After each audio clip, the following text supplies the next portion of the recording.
নমস্কার, শুভ সন্ধ্যা। আজকের লাইভ সেশনে আমরা আলোচনা করব ফান্ডের পারফরম্যান্স সম্বন্ধে জ্ঞান।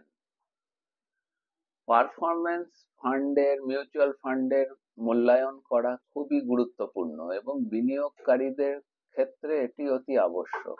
এটি বোঝায় যে নির্দিষ্ট সময় ফান্ড কিভাবে রিটার্ন প্রদান করে এবং তার ঝুঁকি ব্যবস্থাপনার দক্ষতা কেমন ছিল।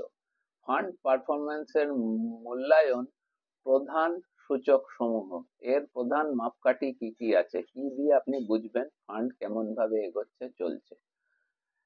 1 নম্বর, রিটার্ন অফ ইনভেস্টমেন্ট ROI। এটি নির্দিষ্ট সময় ফান্ড থেকে প্রাপ্ত মোট রিটার্নকে বলা হয়।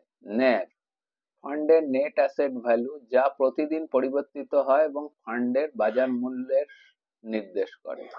বেঞ্চমার্কের সাথে তুলনা, ফান্ডের যে সূচক যেমন নিফটি বা সেন্সেক্সের সাথে তুলনা করা হয় তার থেকে ফান্ডের কার্যক্ষমতা বা কর্মক্ষমতা কেমন সেটি বোঝা যায়। 4, ঝুঁকি সমন্বিত রিটার্ন। ফান্ডের ঝুঁকি গ্রহণের পর কিভাবে রিটার্ন প্রদান করছে তা নির্ধারণে শার্প রেশিও এবং আলফা ব্যবহার করা হয়। ফান্ডের ধারাবাহিকতা এবং দক্ষতা, কিভাবে ভালো ফান্ড দীর্ঘমেয়াদী, স্থিতিশীল এবং ধারাবাহিক রিটার্ন প্রদান করে। বিনিয়োগকারীদের উচিত ফান্ডের ঐতিহাসিক পারফরম্যান্স, ব্যয় অনুপাত এবং ফান্ড ম্যানেজারের অভিজ্ঞতাকে বিশ্লেষণ করা। ফান্ডের পারফরম্যান্স মূল্যায়ন সঠিক বিনিয়োগ সিদ্ধান্ত দিয়ে সাহায্য করে। দীর্ঘমেয়াদী আর্থিক লক্ষ্য অর্জনে আপনার পথ সুগম হবে। এবারে ফান্ড ম্যানেজারের ভূমিকা কি। ফান্ড ম্যানেজার একজন পেশাদার যিনি মিউচুয়াল ফান্ড বা বিনিয়োগ স্কিম পরিচালনা করেন এবং বিনিয়োগকারীদের সম্পদ বৃদ্ধি করার জন্য কৌশল তৈরি করেন। তাদের ভূমিকা অত্যন্ত গুরুত্বপূর্ণ, কারণ ফান্ডের সাফল্য অনেকাংশে ফান্ড ম্যানেজারের দক্ষতার উপর নির্ভর করে। মূল দায়িত্ব কি। বিনিয়োগের কৌশল তৈরি। ফান্ড ম্যানেজার বাজার বিশ্লেষণ করে বিনিয়োগের জন্য উপযুক্ত স্টক, বন্ড এবং অন্যান্য সম্পদ বেছে দেন যেখানে আপনি সঠিকভাবে বিনিয়োগ করতে পারবেন। 1 হচ্ছে বাজার পরিকল্পনা। ক্রমাগত অর্থনৈতিক পরিস্থিতি, বাজার পরিবর্তন বিশ্লেষণ করে বিনিয়োগ কৌশল এর সামঞ্জস্য করা হয়। বিনিয়োগ পোর্টফোলিও পরিচালনা, সম্পদ বৈচিত্র্যকরণের মাধ্যমে ঝুঁকি হ্রাস করা এবং সর্বোচ্চ রিটার্ন নিশ্চিত করা। বিনিয়োগকারীদের স্বার্থ রক্ষা, বিনিয়োগকারীদের দীর্ঘমেয়াদী আর্থিক লক্ষ্য অর্জনে সহায়তা করা।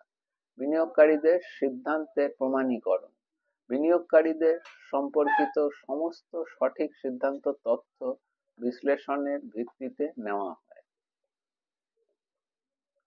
ফান্ড ম্যানেজার বিনিয়োগকারীদের আস্থা অর্জন করতে গুরুত্বপূর্ণ ভূমিকা পালন করেন এবং তাদের দক্ষতা এবং অভিজ্ঞতা মাধ্যমে সঠিক বিনিয়োগের মাধ্যম দ্বারা তারা বিনিয়োগকারীদের সম্পদ বৃদ্ধি করতে সহায়তা করে। এবারে মিউচুয়াল ফান্ডের খরচের অনুপাতটা জেনে নেওয়া যাক। মিউচুয়াল ফান্ডে খরচের অনুপাত বা এক্সপেন্স রেশিও, এটি গুরুত্বপূর্ণ সূচক বা ফান্ড পরিচালনার জন্য কতটা ব্যয় হচ্ছে তা নির্দেশ করে। এটিকে সাধারণত শতকরা হারে প্রকাশিত করা হয় এবং ফান্ডের মোট সম্পদের তুলনায় বার্ষিক খরচের অনুপাত বোঝা যায়। এই খরচে অন্তর্ভুক্ত থাকা ব্যবস্থাপনা ফি, প্রশাসনিক ফি, ট্রান্সফার এজেন্ট ফি এবং বিপণন ব্যয় এর মধ্যে অন্তর্ভুক্ত থাকে। কেন খরচের অনুপাত গুরুত্বপূর্ণ।